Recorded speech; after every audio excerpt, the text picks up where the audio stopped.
The broadcast is now starting. All attendees are in listen-only mode. Good afternoon, everybody.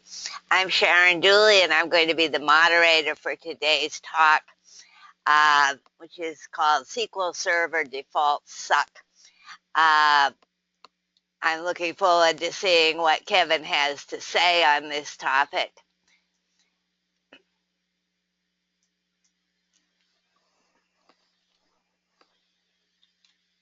We are grateful to our sponsorship by Dell Software. They make it possible for us to have a raffle prize for a random selection from the attendees at every meeting of ours. If you're not familiar with SQL Saturday, it's something you should learn about. They're everywhere. They're free one-day training events. They are held all over the world, and you'll find that there are a lot of good presentations you can hear there. So look for one that's near you. We are one of many virtual chapters. There may be other virtual chapters which you would be interested in, and you can sign up for their mailing list by going to SQL Pass and modifying your profile.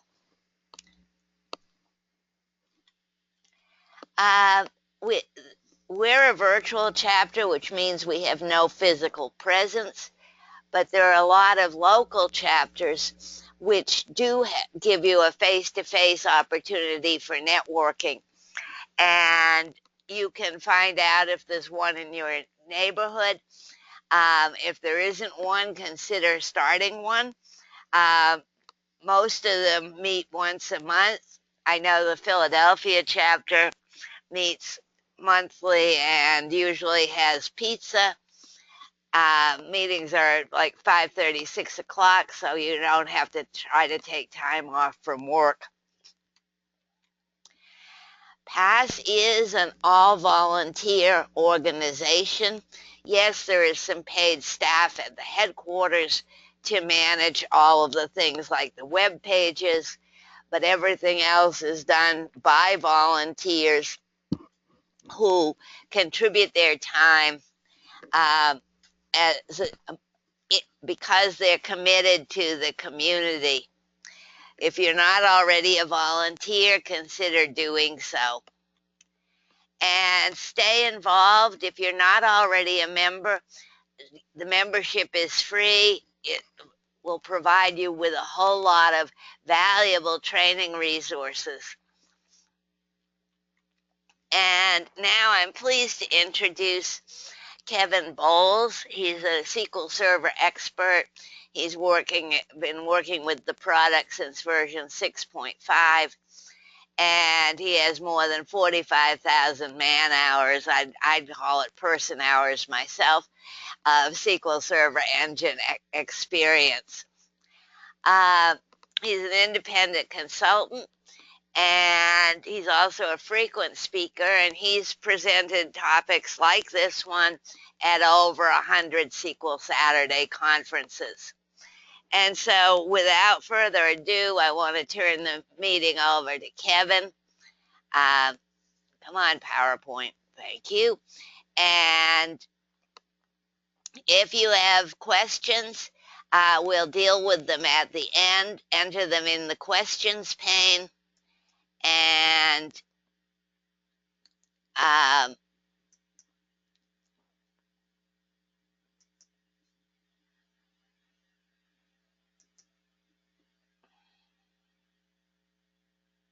okay, looks like I'm unmuted now. Can you verify you can hear me, Sharon? Yeah, I can hear you. Okay, got the screen. Okay, we'll minimize and get started here. Contact information, if you've seen Pulp Fiction, you might get the wolf reference there. And I just realized that I misspelled the wolf, so we'll go fix that. So I think it has an E on it. In the movie Pulp Fiction, there was a really big mess If you've not seen it, I'm not going to give it away. And Mr. Winston Wolfe was the gentleman that they had to call in to tell them how to clean up the mess. And that's kind of what I've been doing for a very long time in the SQL Server Relational Engine space as a consultant. As was mentioned, I've done now somewhere north of 100 SQL Saturdays, which is a pretty large fraction of all the ones that have actually happened. And a couple times a year I get dinged for being cocky, so I scratched out world class and put better than average, even though they see that number. And studies have been done that show if you do something for 10,000 hours or more, you should be an expert. So I would hope to be pretty good at SQL Server stuff. And also, we'll change that to person hours instead of man hours after I get done here. Love doing performance stuff. I still hear people say that, oh, we need big data, or we need Oracle, Exadata, whatever, because SQL Server can't scale, and that's just pretty silly. I've worked on systems with 5 figures of transactions per second and tens of terabytes of data warehouses, so configured properly with good design, good maintenance, good indexing, good structures and tuning and all that stuff, it can do pretty much anything most companies in the world need outside of maybe some high-end social media stuff. Really good at mentoring. That's why I love doing SQL Saturdays and presenting at user groups and things like that. I love teaching people and helping them be better at dealing with SQL Server. I'm not a BI person. I do know some really good ones. If you need somebody, send me an email and I can make some introductions for you. Our agenda today, we'll talk about how blessed we are to have such an awesome platform. We'll do a little bit of brainstorming. Normally I do this in a in-person session. Here we'll just have you type stuff in as fast as you can into the chat part, and we'll see if we can review them later and see how your list compares to the things that I've found. And then we'll have some Q&A at the end. You can default your Windows install, your SAN setup, your virtual machine configuration, your SQL Server install, and your third-party application install. And SQL Server is just going to keep on working hard to give you the answers and do the work that you tell it to do. It is scary, the things that I've seen clients do to and with SQL Server, and yet it just keeps on chugging along. But if you're lucky, your company hits it big time or makes that generational or evolutionary leap to from 20 million a year to 100 million a year in sales, or 100 million to a billion, and you've just got to start doing some things right to have sufficient scalability, concurrency, number of concurrent users, size of data, service level agreements, whatever. But the awesome thing is that there are just so many things from top to bottom, inside and outside of SQL Server, Windows, your application, etc., that you can stop doing suboptimally or wrong and start doing correctly, and you just pick up orders of magnitude all over the place to make things go faster and scale up. So let's take about 60 seconds here and grab your chat windows and just start typing in anything you can think of that is a default somewhere in the stack, whether it's SAN, VM, Windows, SQL Server. Obviously SQL Server will be our main focus here, and we'll try to review it later and see how we bounce off of my list. So everybody just go ahead and start typing and we'll see how it goes. They can't talk.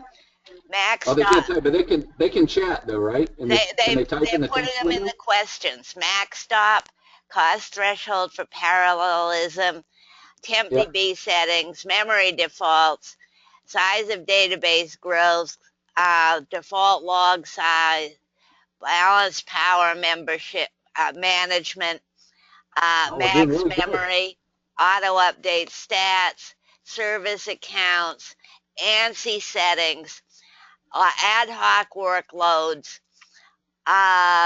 indexing, parallel degree, DB and log locations, async updates to statistics, auto initial file growth, auto initialized file growth, uh,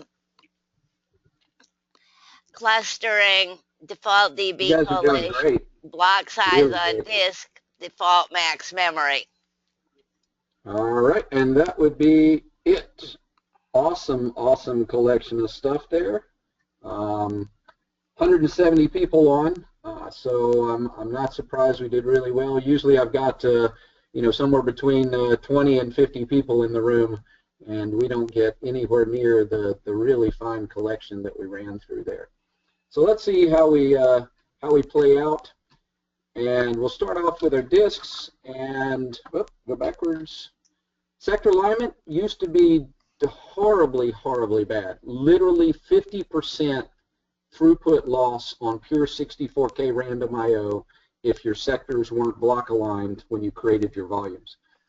Fortunately, Windows 2008 and above, Windows Server 2008 and above, if you create volumes greater than 4 GB in size, you will get aligned on a 1024K boundary, which should have you sector aligned on any size partition or allocation that you drop onto the media. I do come across volumes still that are less than 4 GB, especially in really large environments where they carve up their disks into all kinds of little chunks to maximize their capacity utilization. So they can come into problems with that. And sometimes I think the OEM and recovery partitions, they start with really small volumes up at the front of the disk. I'm not sure if they mess up that 1024K. I don't think they do, but I haven't actually verified that yet. When you create your volumes, do not do next on formatting that drive in Windows. If it's going to store SQL Server data and log files primarily or exclusively, you should set them to have 64K NTFS cluster size.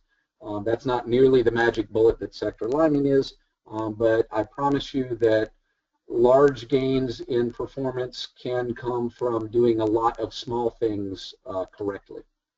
Server power configuration, that one was mentioned. The default is balanced in Windows. Everybody wants to be able to put a green sticker on everything these days, but you want your CPUs in your SQL servers and probably all of your servers to be able to burn carbon just as absolutely fast as they can do it, right? CPUs can do billions of things per second, and if you throttle them back, that's a lot of things that are not getting done processing your data every second, and that's totally not cool. You want high power. You should go in, if you're really getting down to the nitty-gritty about it, you can look at all of your devices, especially things like networking and I/O stack and things, and find out what can be powered down or turned off or throttled or whatever, and don't let those things happen.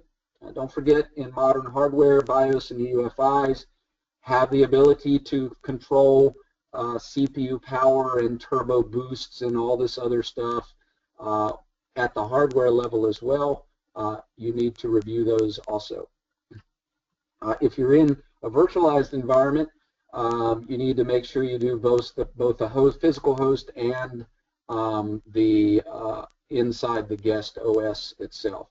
And this is a biggie. If you've got a SQL Server that is really chewing through CPU, which is not unusual these days, it can give you double-digit performance gains on your CPU processing power, which is really substantial, and it's just absolutely a freebie, if you will.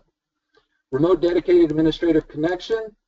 This is basically insurance policy. It's a backdoor entry to SQL Server, and the key thing is it has its own scheduler set aside inside the SQL Server engine. So you could literally crush your server with connections and be completely unable to get a new connection, but this one will be setting aside ready to serve up your administrative needs, like going in and finding some forensics and figuring out why it happened, and then start taking some corrective action. It's on a specific port. It's admin-only connection, so you got to go in with an administrative level connection. But you cannot get to it from off the server by default. And I've seen any number of situations over the past 2 decades where people could not even RDP into Windows to be able to start killing things or bouncing things. And when you've got to push the power button on a SQL Server, that's a real good opportunity for data and or I/O corruptions or other bad things to happen. Plus the fact that obviously you're offline and have to go through the recovery process, which on large or busy systems could take an unacceptably long period of time. So you go in and execute an SP configure command to allow that to happen. Read books online and make sure you test this and know how to use it, what you can do with it, before you have to be up at 3:30 in the morning on some random Tuesday trying to get your server unhung.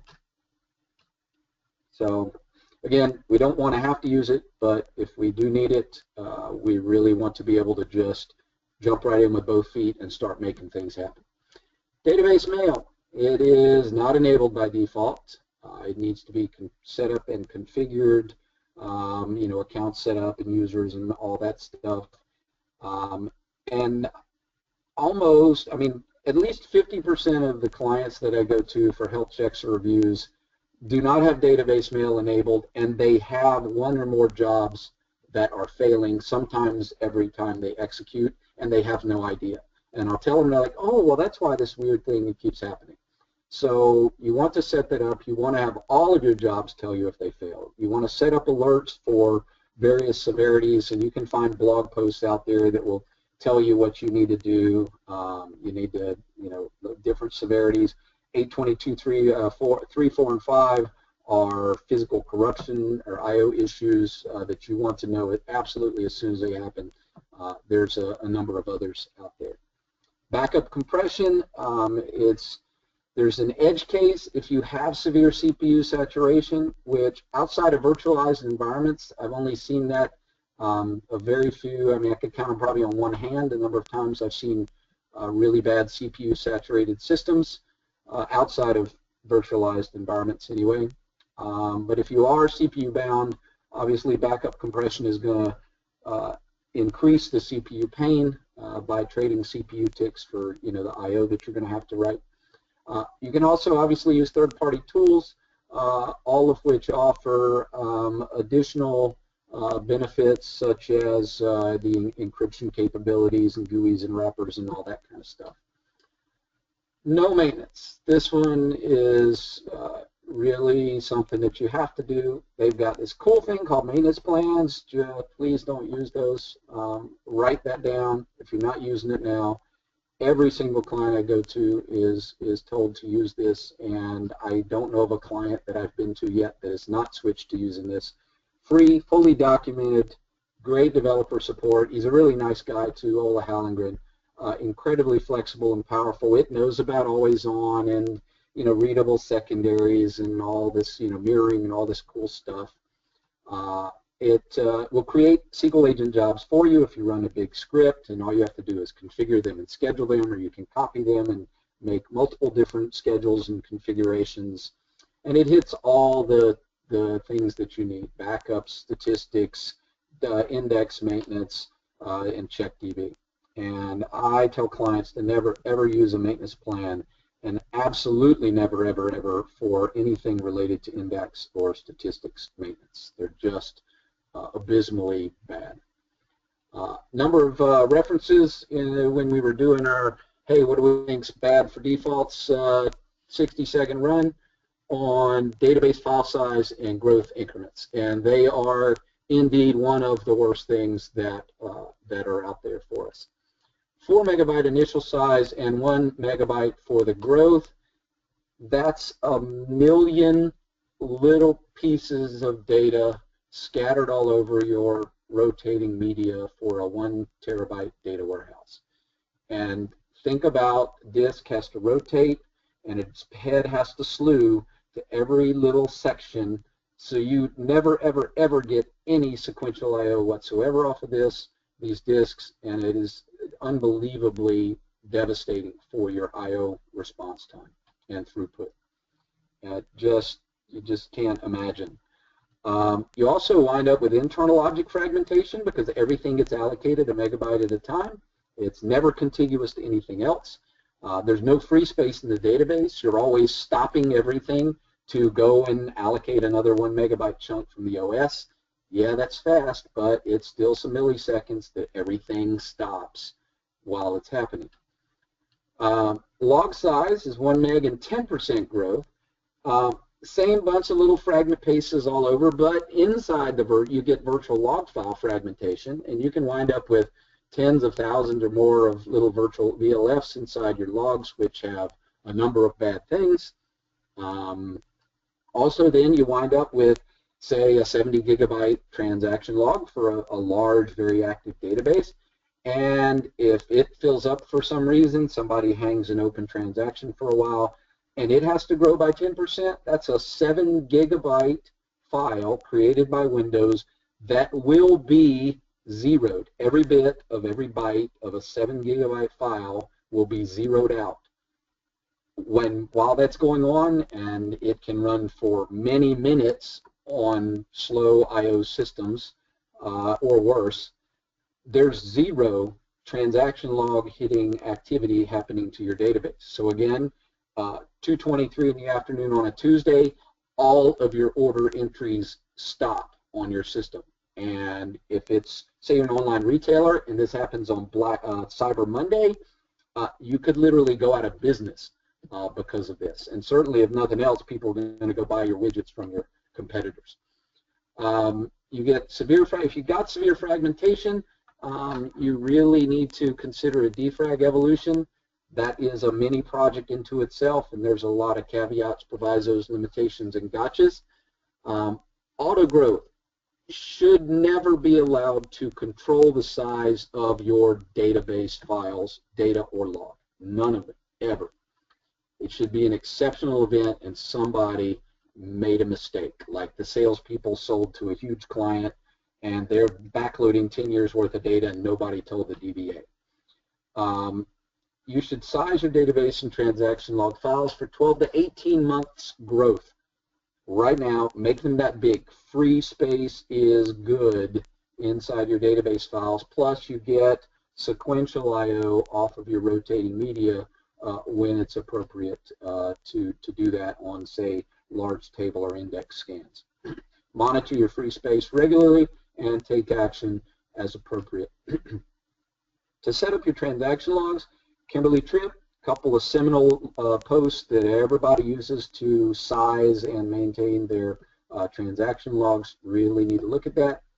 And if you don't turn on instant file initialization, which we'll cover later, you're going to get zeroing, and it's going to really slow down a number of activities on your servers.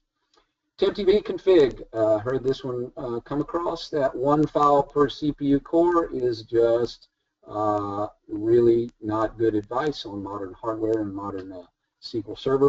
Start with maybe one file per 4 physical cores, limited to 8 files, and then monitor for both TempDB object allocation weights, which is one of the reasons to have multiple files, and file I/O stalls.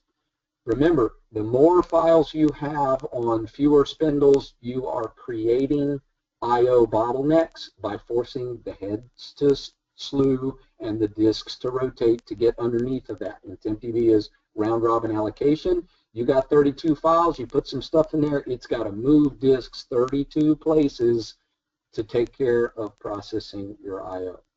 And so TempDB object allocation, some people see it a fair bit. I have seen it very few times at clients, and most of those cases were just horribly constructed code where they were like creating a table variable in virtually every stored procedure they had or something like that.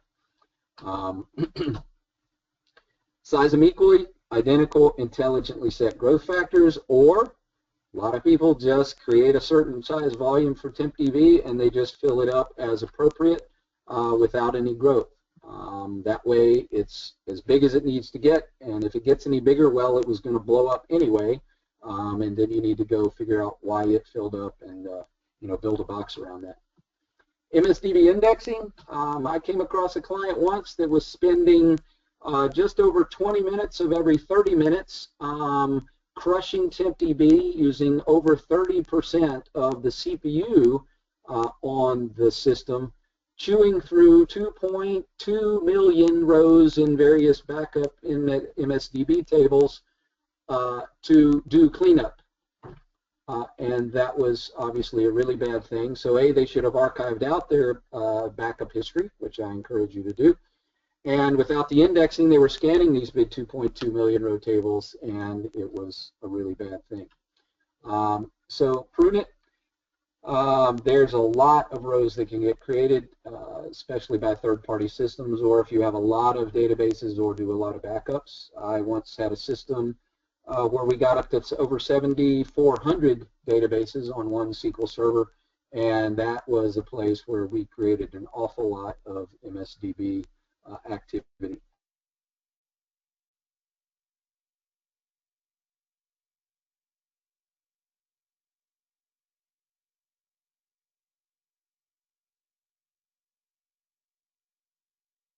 Type tables, and I still reference my clients to that. Cost threshold for parallelism, saw that.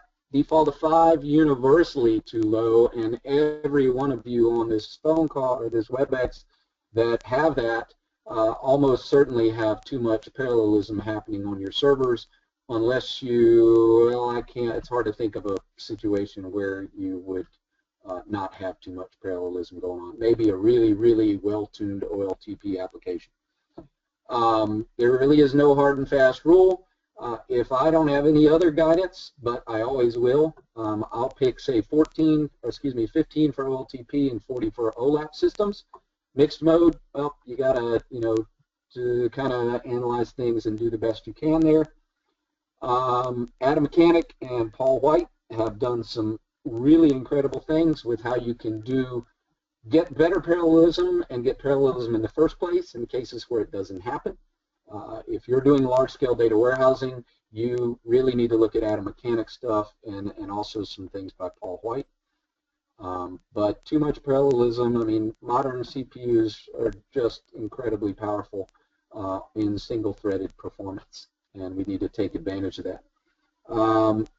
Here's something, one of the most interesting things I'd ever seen done to SQL Server was the setting of cost threshold for parallelism to 0. If we get a chance at the Q&A session, maybe we'll get an opportunity to talk about that. Max degree parallelism, that was also mentioned, works in concert with CTOP to determine whether a query is going to be create a parallel query plan. 0 is just really, really bad because it says use anything you want, all of them, and you can have one or a few rogue queries completely crush a SQL server. And this is very common in mixed mode systems where you do reporting in OLTP on the same database server, often out of the same database, which has other issues associated with it, obviously. And you never want, this 10-year report for a vice president causing your order entry system to slow down such that people don't buy your widgets from the website anymore and they go to your competitors. Firm rule on this one is evaluate the NUMA node in your server and set the max DOP to be no greater than the number of physical cores in each NUMA node. Note that modern virtualization systems, both Hyper-V and VMware, can create NUMA affinitized virtual machines. So just because you're on a VM environment does not mean that you do not have virtual machines that are non-uniform memory access. Now, if you do change CTOP and max DOP or both, and you don't forget that you have other options to specify the max degree of parallelism with the option hint for individual queries and also for resource governor if you're on the enterprise edition and have resource governor in play. Max server memory, heard that one mentioned. The default is the integer limit, which is a very, very large positive number. And SQL Server will take too much, and it will cause poor performance up to and including freezing the operating system. And we don't want that to happen. Various formulas floating around. I think Jonathan Casillas has one. Glenn Berry might have one as well. The key thing is, the more things you have running on the server, such as analysis services, SSIS, SSRS, antivirus, a bunch of printers, whatever, the more memory you need to set aside for SQL for those things, and also the more memory you have, the more you need to set aside for things other than SQL Server. Lock pages in memory is pretty much a good thing, but you better know what you're doing, or you can pretty quickly cause your server to become unresponsive because lock pages in memory tell SQL services really don't want to give this memory back to the OS. And if the OS is rolling over and dying and SQL Server won't give it up, well, that's not a pretty scenario. But in general, it is a positive thing, and it was so much so that quite a number of years ago, a bunch of us MVPs at the time convinced Microsoft to actually allow the standard edition to do lock pages in memory, which we'll show how to do that in a moment. Optimize for ad hoc workloads. In this day and age of ORMs and various other things that shoot a blizzard of text-based queries at SQL Server, you can quickly get a single-use plan cache bloat, and you want your cache, your RAM in the server, you really want it to be serving up data, because data that's in RAM is now 5 or 6 orders of magnitude more quickly accessible than having to go out to rotating media to acquire it. It's even many orders of magnitude even faster than SSD access. So on first compilation, when a query comes in, if you don't have optimized for ad hoc workloads on, the full plan will be stored. And plans, as you may know, if you right-click on the graphical one and say Show the XML, it's a big pile of XML stuff, very bloated, and can use many megabytes of RAM for each plan on reasonably complicated queries. So on optimized for ad hoc workloads, the first generation, it creates a hash of the plan and looks it up to see if it's there, and then it stores it if it's not. If it gets hit again a second time, then SQL Server, the engine, says, well, you've done this twice. Now I'm going to suppose that you're going to do it more than twice, so I'll buy off on the RAM usage to store the full plan for you. Now, in some extreme cases, the number of entries in the hash table for the number of plans and the lookup of those hashes can become a bottleneck. I think I've seen that twice now since this feature was enabled, and that's a pretty edge case type of scenario, but something you may want to look at on really busy systems. If you do have plan cache bloat, you can flush the individual plans. There's a couple of, I think, who is it? Kimberly Tripp maybe has, or somebody has a blog post about how to look for and flush individual plans. You can also pull out the sledgehammer and just flush them all. On older systems, old classic ADO looping stuff, I've actually set up jobs to run every 15 minutes to just blow away the cache because it was taking too much for these single-use plans. Good blog post here. I think this might be from Paul Randall. He's a real big proponent of using optimized for ad hoc workloads. Instant file initialization. So when SQL Server needs a file in which it's going to store data or log for a database, it will tell Windows, give me a secure file by default. And in doing so, it will have Windows zero out every bit of every byte of that file before SQL Server starts using it. Obviously, that's a massive write hit on disks, and that has its own negative consequences even beyond just stalling out SQL Server. But also think about the case where you may restore your 1.5 terabyte production database over on your dev system or test or your laptop even. This could be a reason why it takes 3.5 hours for that to happen, because it has to zero out the space to put the restore into before it even starts the restore. I've seen a number of situations where that scenario goes way down in the time scale because it doesn't have to zero it all out anymore. If you do instant file initialization, it just tells Windows, give me the file, don't worry about zeroing out. And again, that was a security concern because somebody can go in there and look at the data physically on the platter in the file because SQL Server hasn't written over it yet.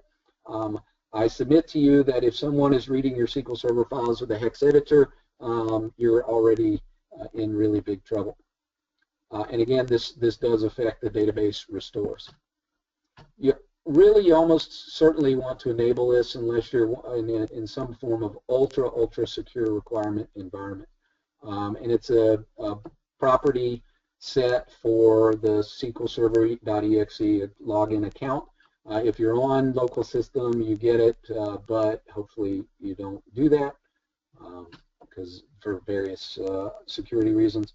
Note, transaction log files are always zeroed out. So again, watch out for large growth fragments causing the zeroing stall in that situation. Trace flags. So 3226, I can't think of a reason why I wouldn't want this on. And what this does is it turns off the backup success message, not failure message, the backup success message that happens every time a database or transaction log or whatever is backed up in SQL Server. And again, on systems with lots of backups, that 7400 database one, for example, this just creates an extraordinary amount of bloat in your SQL Server error logs. These are not errors, they're informational messages. And then when you need to go actually do some forensics using your SQL Server error log, just opening it up can take gobs of time and hit the disk that it's written on quite a bit. And if you do it in Management Studio, it's going to blow it up with memory usage and cause your server or machine to be slow, etc. So definitely want that one on. 1118, no mixed extents. This one is one of the early things to be trying on systems that have identified or demonstrated TempDB allocation issues, or even allocation issues in regular databases, I would think, that if you create an object without this on, the allocation of the extent will allow other objects to be put on the same extent, and that becomes an allocation page issue. And it's 64K, so you pretty much want to have this one on unless you're just creating gobs and gobs of really small events or objects. If you're doing that though, then you probably are running into the allocation issue, so you kind of get a mixed bag there.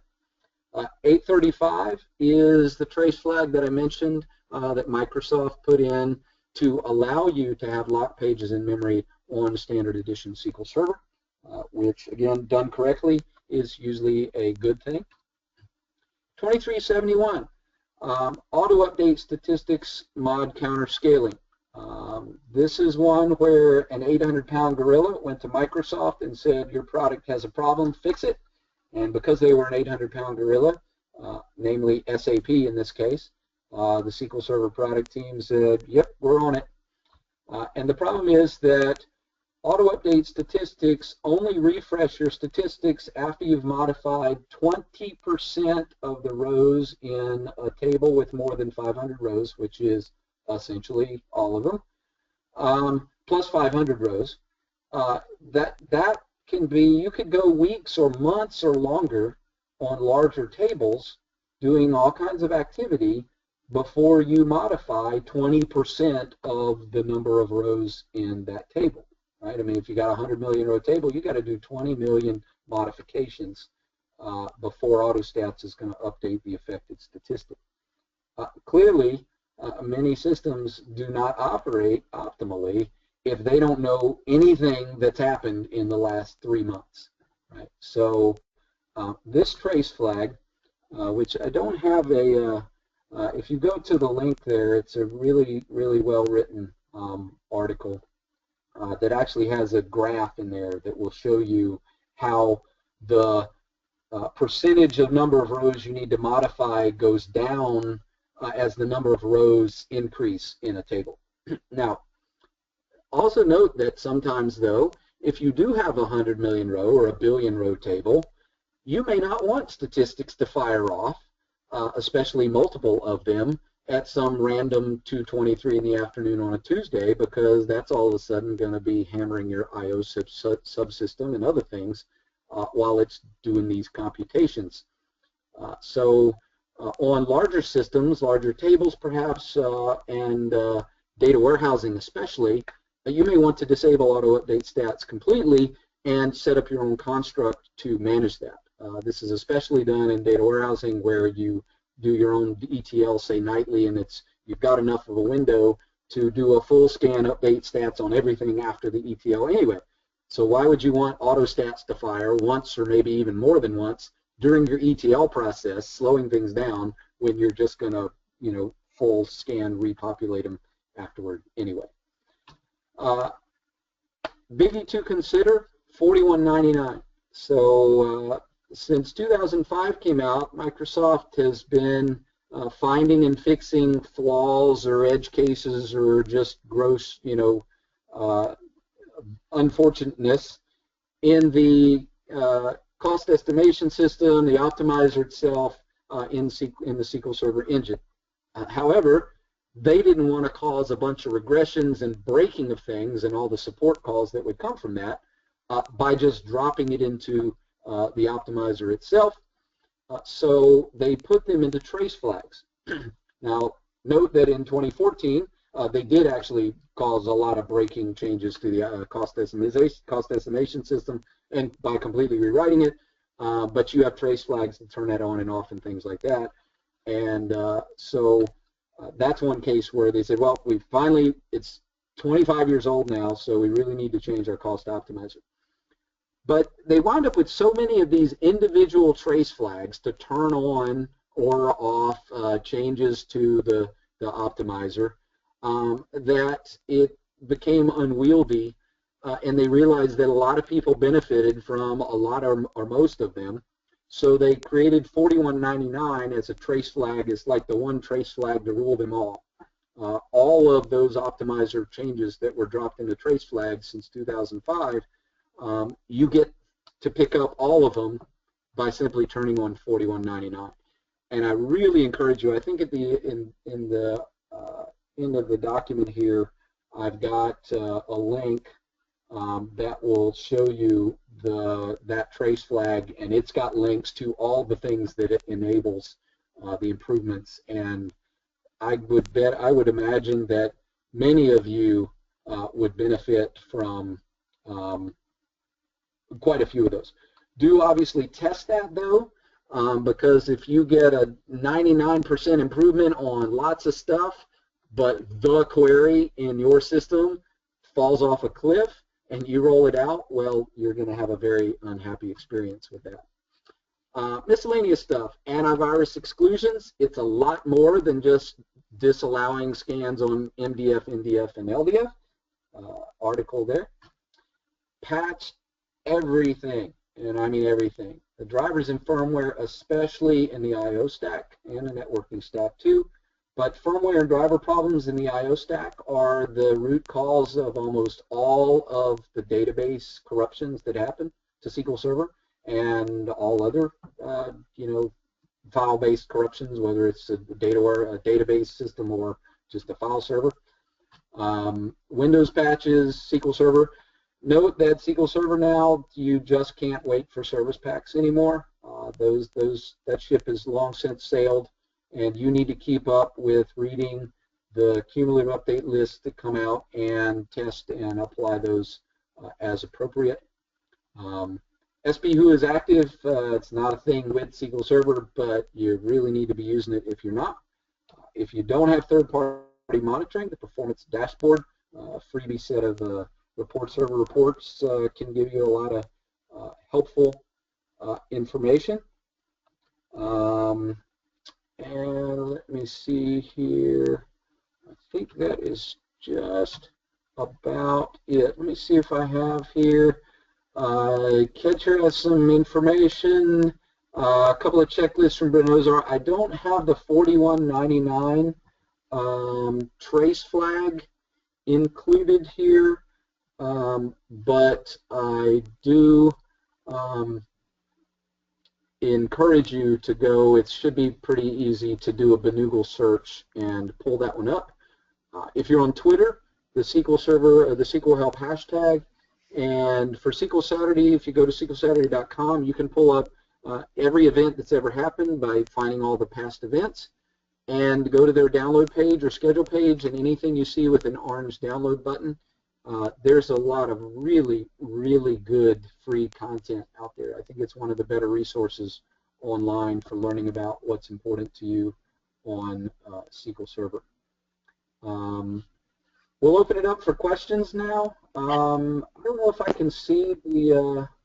I'll read them to you. Okay.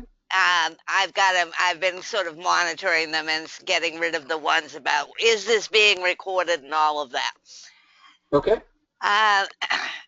First question is, does the disk configuration apply to virtual machines as well? Yeah, anytime, it doesn't matter what you're hitting the physical media with, whether it's a VHD or a direct file or, what have you, whether it's on a SAN or not. SANs and virtual stuff can obfuscate some of the problems.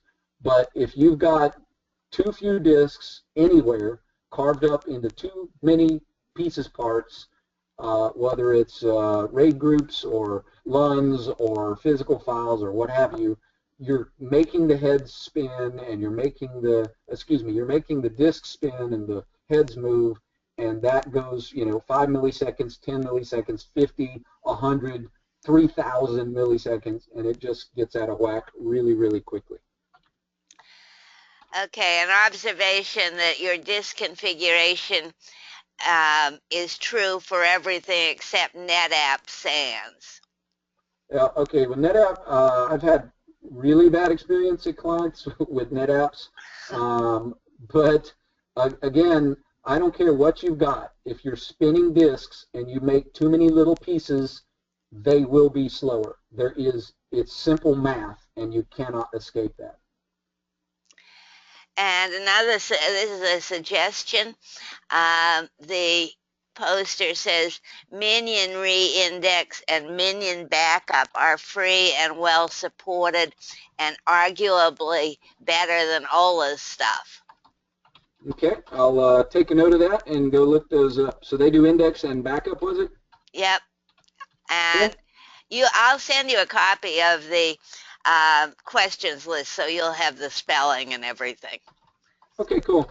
And another observation that OLA's utility cleans up the MSDB backup tables.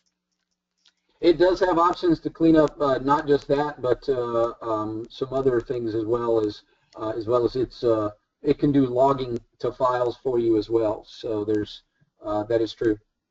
And an observation on the cost threshold for parallelism, that would make all queries go parallel and pretty much halt the server when you set the cost threshold to 0, set it on a client. And that's kind of what happened. It doesn't make them all go, but it does make SQL Server consider evaluating parallel plans for all but trivial plans, because any non-trivial plan is going to have a cost greater than 0. And this was one of that handful of clients I've come across that was CPU bound, and I showed the production DBA, their server making a step change on CPU utilization by changing it from 0 to 15. So that's very good. What are your suggestions for SQL memory allocation with multiple named instances in active clusters? Yeah, well, you got multiple things going on now. So you've got clustering, which has its own stuff and issues, and you've got multiple instances. The thing that I don't like about multiple instances is that there's a baseline amount of memory that SQL Server uses per instance that is absolutely just doing nothing for you, so to speak, when you have more than one instance on the server. So you're giving up memory that's not really doing stuff for you. But when you do have multiple instances where a failover, now they all wind up on one or whatever, what I do is you can either set them so that they're all low enough that no server gets overwhelmed if they all fail over to one. Then obviously you're giving up a whole lot of memory for each one of them. Or you can set them to use as much as is appropriate on each individual server. And then if you have a failover, you need to have a startup activity that will immediately do a reconfigure to set all of that server's memory settings to an appropriate amount based on the number of current active instances running on the server. And there's different ways and things you can check to make that happen. Good question. Isn't IFI enabled using a local security policy setting? Yeah, it's a group policy setting on the SQL Server.exe login account. That is correct. It's SE manage volume. No, that's no, I'm thinking of the other one. But yeah, they're both policies on the server itself. And I don't understand this question. Is there something about the perform volume maintenance tasks option? The perform volume maintenance is the one for that's the one for instant file initialization, I think. SE manage, or maybe it's manage volume name. I'm drawing a blank right now. But there's one for the IFI, and then another one for, oh, maybe I'm thinking lock pages in memory. So just look up books online or a blog post, and both of those, it'll jump right out at you on how to enable them and things to watch out for when you do enable them. They're both pretty simple. Is trace flag 835 still valid for Windows 2012 and SQL 2012? As far as I know, it is. That should be pretty easy to figure out with a Benoogle search, but my belief is they haven't done anything with that yet. How about async update stats? Async update stats. I love it when you have the option to use it. The problem is it's enterprise only, and only a small fraction of installed SQL Server instances around the world are enterprise edition. So it is a beneficial thing when you have it available. Is trace flag 4199 appropriate for SQL 2014 and 16? Don't know about 16 yet, but 2014 or 2012 and up it certainly should be, or 2012 and down, and I would guess on 2014 it's still available as well. If you go to the link for 4199 trace flag, that blog post or MSDN article or whatever it is, it should have the systems this applies to somewhere on there, and I would hope they keep that up to date as they release new versions. I'd be really surprised if they just turn that one on willy-nilly. Now with the new cost optimizer, I'm not 100% certain if some or all of these things didn't get rolled in with that when you turn on the 2014 improved cost estimation system. How would I tell if I have excessive cache bloat?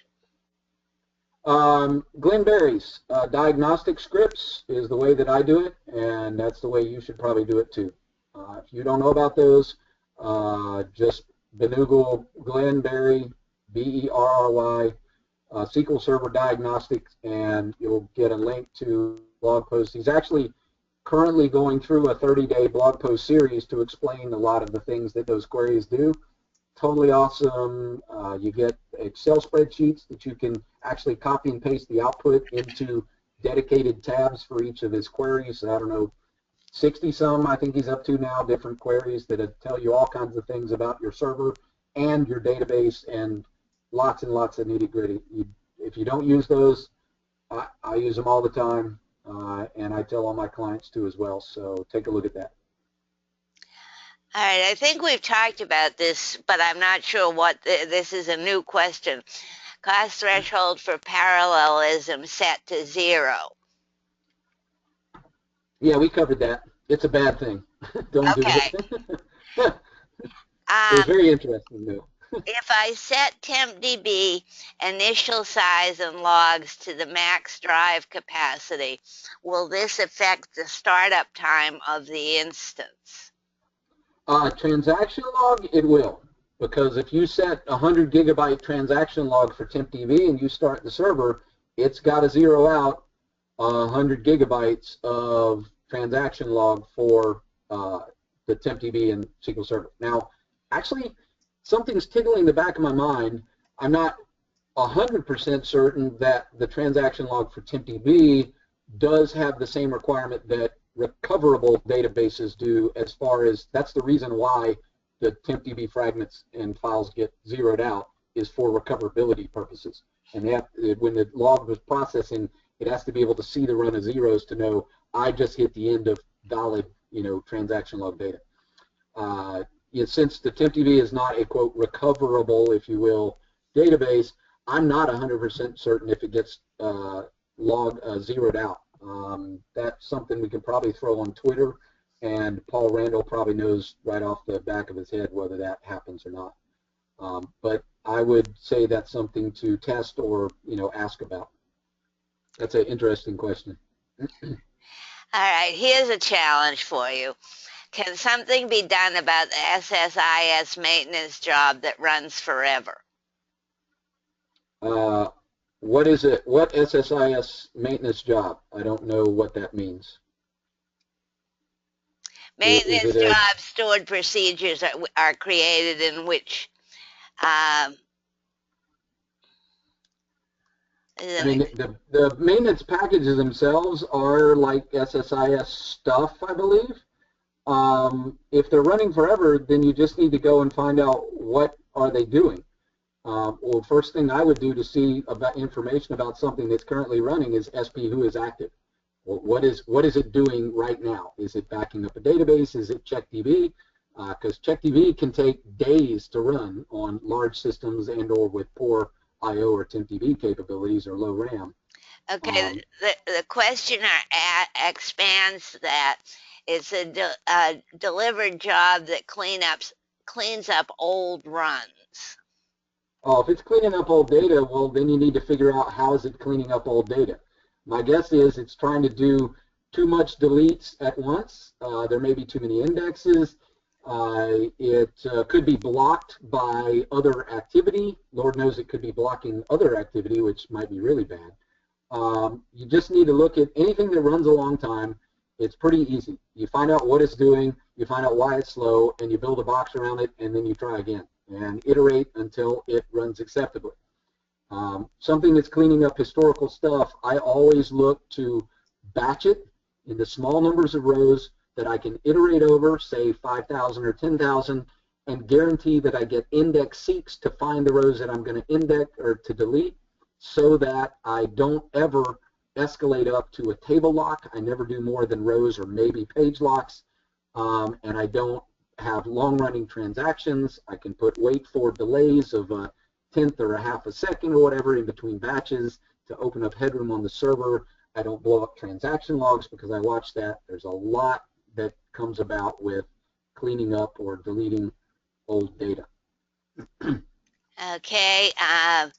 An observation, don't forget to set minimum memory as well so that the OS doesn't starve SQL.